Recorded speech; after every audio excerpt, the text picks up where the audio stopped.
Ya Nabi salam alaika, Ya Rasul salam alaika. Bismillahirrahmanirrahim. Assalamualaikum warahmatullahi wabarakatuh. Allahumma sholli wa sallim wa barik ala sayyidina Muhammad wa ala ali sayyidina Muhammad. Alif lam ra tilka ayatul kitabil mubin. Inna anzalnahu Qur'anan Arabiyyan la'allakum ta'qilun.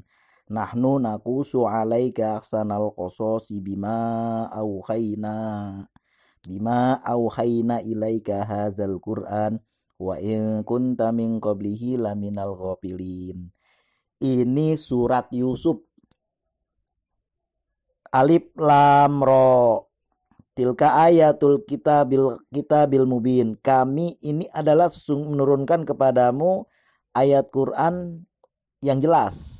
Kami menurunkan kepadamu ayat Quran dalam bahasa Arab, dan ayat selanjutnya kami menceritakan kepadamu Muhammad, nahnu naqusu alaika ahsanal qasas, sebaik-baiknya cerita, dengan menurunkan beberapa ayat Quran yang mengandung kisah. Ini kisah nyata, bukan kisah dongeng. Kisah Nabi Yusuf yang kita baca di dalam ayat ini. Jadi mengapa kebanyakan di dalam video-video di dalam channel Si Bujang Jauh ini kebanyakan diawali dengan kisah atau cerita. Ini kisah, bukan kisah karangan, bukan dongeng.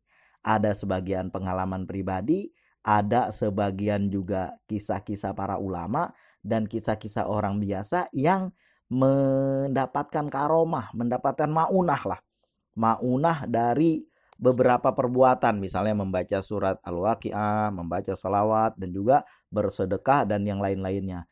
Kenapa banyak sekali mengedepankan kisah? Ya karena kisah itu gampang diambil pelajaran, gampang diambil ibroh. Kisah ketika dua sosok jin dilempar oleh malaikat. Jin timur dilempar ke timur, jin barat dilempar ke barat. Karena apa? Karena orang yang mau dilempar oleh jin itu ternyata sudah bersedekah kepada Allah dengan ikhlas, sehingga Allah melindunginya dari lemparan jin ini. Kisah tentang keberkahan sholawat, kisah tentang keberkahan surat Al-Waqiah, semuanya itu tujuannya supaya mudah diambil manfaatnya oleh kita, dipahami dengan mudah. Kalau kisah tentu orang mengambil perhatian. Misalnya di dalam Al-Quran juga alif lam mim, alif lam ra, kaf kha ya ain shad. Saya tanya sama dosen saya waktu itu, waktu kuliah, Pak, itu maksudnya apa ya? Seperti itu. Dibilang oleh beliau, ini namanya pawatihus suwar, pembuka surat. Untuk apa? Untuk menarik perhatian. Kaf kha ya ain shad, yasin, alif lam mim. Orang Arab kan ahli-ahli dalam bidang sastra syair. Apa nih? Apalagi Muhammad ini? Kalau langsung mereka tidak ngeh, tapi kalau kaf kha ya ain shad, apalagi gitulah. Jadi mengambil perhatian dari kelengahan mereka terhadap kesibukan sehari-hari. Muhammad mau berkata apa lagi? Yasin. Muhammad mau ngomong apa lagi katanya? Dengerin. Itu mengambil perhatian supaya attention lah, perhatian begitu kan. Itu kata profesor yang mengajar saya dalam bidang ulumul Quran. Nah, jadi kisah-kisah yang dikisahkan di dalam beberapa video di sini adalah kisah-kisah untuk supaya dipahami berkaitan dengan maksud yang akan disampaikan. Itu ada sebuah buku yang saya suka betul itu. Buku itu tenar, ada itu tenar di zaman reformasi. Tahun berapa itu? Sekitar 1998 ya. 1999 waktu reformasi itu, buku itu judulnya Repot Nasi. Dikarang oleh Jalaluddin Rahmat. Itu diawali semua aja dengan kisah. Luar biasa itu kisahnya. Ketika khotbah Jumat menyampaikan maksud-maksud Jumat, itu diawali dengan kisah setelah membaca rukun khotbah dan mengulang rukun khotbah. Setelahnya itu menyampaikan dengan kisah, tentu orang akan perhatian.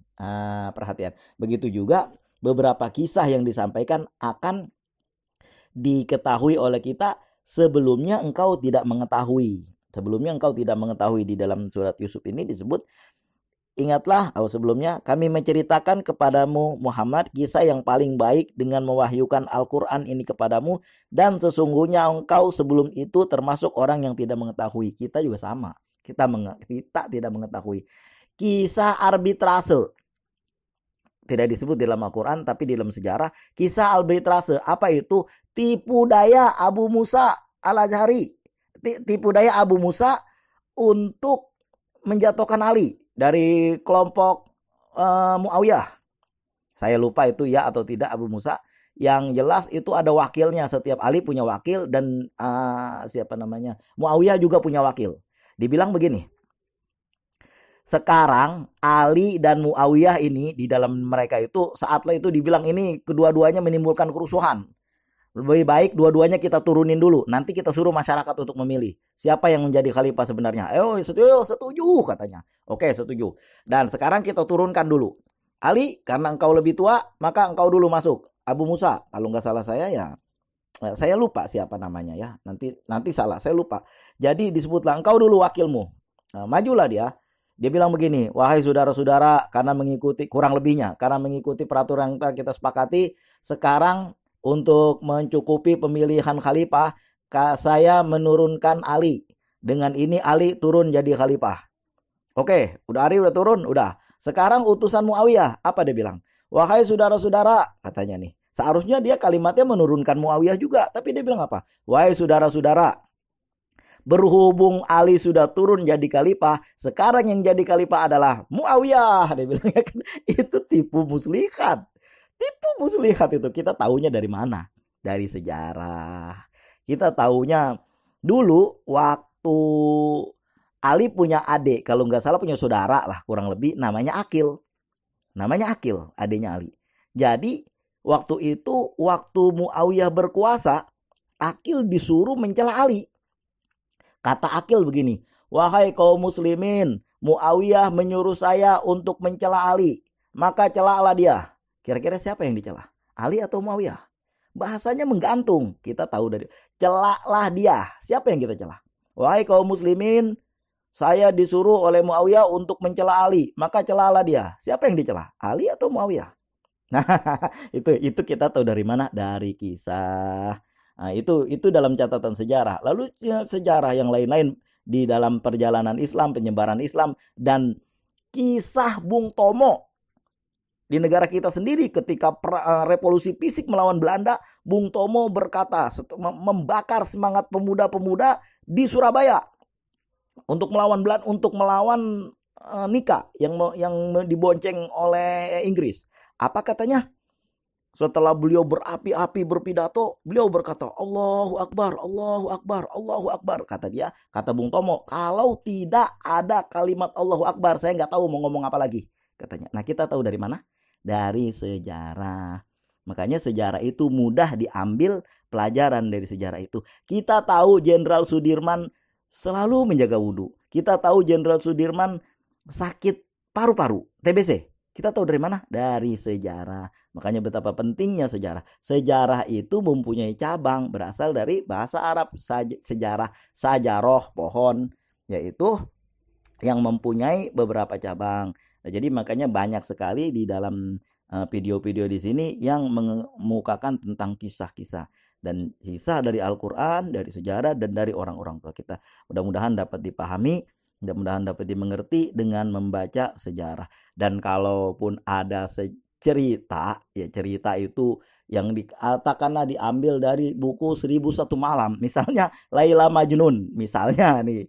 Laila Majnun kan ada tuh di dalam channel di dalam video-video sebelumnya. Laila Majnun itu ada, itu kisahnya diambil dari 1001 Malam. Itu kisah entah benar entah enggak, yang penting ada hikmah yang kita ambil dari situ. Kama qala Rasulullah SAW, bahwa bagi kaum muslimin yang namanya hikmah adalah barang yang hilang. Datang dari mana saja itu hikmah, ambil. Walaupun dari orang Yahudi sekalipun. Yang penting ada hikmahnya, bisa kita ambil pelajaran menuju ketakwaan kepada Allah. Allahumma sholli wa sallim wa barik ala sayyidina Muhammad wa ala ali sayyidina Muhammad. Terima kasih atas segala perhatian, mohon maaf atas segala kekurangan. Assalamualaikum warahmatullahi wabarakatuh.